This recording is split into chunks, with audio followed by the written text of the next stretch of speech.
Hey guys, I'm just sitting outside in my courtyard, yes, outside, taking a breather. Let me tell you, it has been a week. So desperately wanted to put out a video for you again today, but I have been totally struggling. Like I have zero brain power left to figure out a creative vlog. So I thought, just vlog what you're feeling, just share an encouraging message, relate. And I'm like, okay, I can do that. I might not be able to whip up another centerpiece, but I can share what's going on inside my head. So gosh, there is so much that goes on when your firstborn kid goes to kindergarten. I mean, we've had kindergarten assessments, we've got orientation, we've got school play dates. We've got just all the things that just are starting to pile on. And I'm really starting to just sit in those emotions. And I really am feeling just the effects of sending my firstborn off to kindergarten. It's a lot. Like the tide is changing in our household, and I feel like the end of a chapter, especially with him, is coming to an end. Been weeping for the last couple weeks, weeping at the thought of him leaving me, and how all of a sudden having this like overwhelming feeling of all these regrets. Like, does he know everything he needs to know? Did I take him to the park enough? Did I pour into him? Did I spend enough one-on-one time? And I'm just having a lot of feelings, and I'm a very sentimental and emotional person in general. But I think it is true. When your firstborn leaves to go to kindergarten, a new chapter in your season in life begins. And so I'm really feeling that and just kind of letting myself have all those feelings and be okay with that.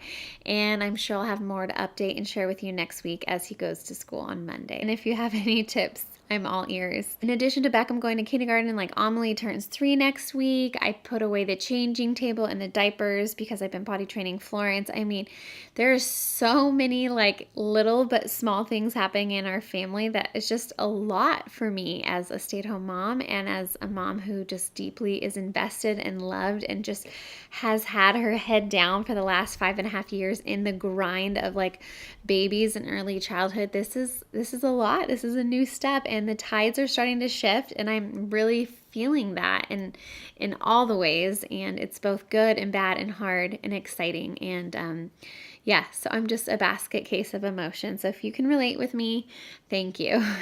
And in other news, I just wanted to share, like, sometimes like YouTube is really hard. It's really odd. I don't a lot of times know why I'm doing this. I sometimes feel like it's dorky and it's just strange. But I keep doing it. I keep showing up, and God was really teaching me and reminding me last night how vital and how important it is to have the practice of discipline in your life. And for me, and I don't know about for you, but when life starts to get hard and feel like work and feel like just challenging in a lot of areas, I want to run. Like I want to move away from it. Like potty training Florence was kind of easy, kind of not, but when she has an accident, it's like, I want to run. I just want to be done with this. But like God says, no, you got to just stay the course, and little by little, we're going to make it through, right? YouTube feels kind of hard right now. Like there are days where just creativity flies out and it's awesome, and I get all this just immediate feedback and it's joy.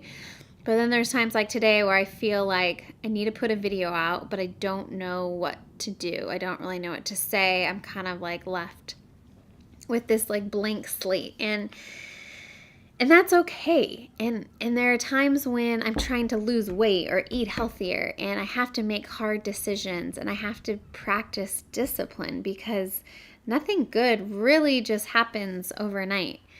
And the same with my marriage. Like if I want a good marriage, I can't just like get married and say, hey, we've got a great marriage. It takes time. It takes investment. It takes being disciplined and praying for my spouse and being invested in him and learning to speak his love language. Like, and last night when I was at the gym and I didn't want to be there and I was struggling, God was really reminding me how important discipline is in our life. So I don't know where this finds you today, but if you are not practicing discipline in your life, then I highly encourage you to do like a whole just evaluation, like mind, body, and soul, like where in your life needs discipline, because discipline is hard.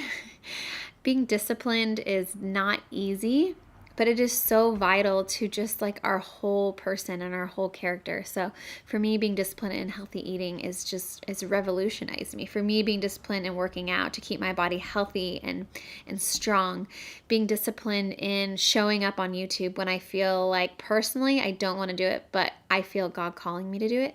So I need to be disciplined and show up for Him, not for myself, not for anybody else, but for Him. I need to be disciplined in my parenting when it feels hard and I want to run and I don't want to discipline my kids in a literal sense. It's important. Discipline just ends up adding up over time, and it is so important. One of my biggest discipline practices this year was getting up in the morning and spending time in the Word. And I know you've heard me talk about that before on here. It has been a spiritual practice, a spiritual discipline that some days are really so. Like it's kind of just moving through the motions, but other days it's in that spiritual discipline, that practice of just getting up and showing up, that God reveals Himself in mighty and powerful ways. And if I wasn't disciplined, that wouldn't be happening. Look at your life. Look at where your day is spent. Look at where your time is spent. Where is God calling you to just show up when it feels hard, when it's not working out in your head mentally? Where are you supposed to show up and be disciplined? And I invite you to join me and just push through those hard times. So that's all I got for you today, guys. So that is it. I am just asking for a little prayer going into the weekend. Sending Beck off on Monday. I'd appreciate it if you think of us. And we will see you next week. I might have a few weepy videos. I'm not sure. Can't promise anything great. My mental capacity is about capped out. So in that sense, love you guys. Thank you guys for always listening. Thank you for always encouraging, for your messages, for your heartfelt emails, messages, comments, Instagram messages. I cannot tell you how encouraging those are to me. So thank you again. I mean that from the bottom of my heart.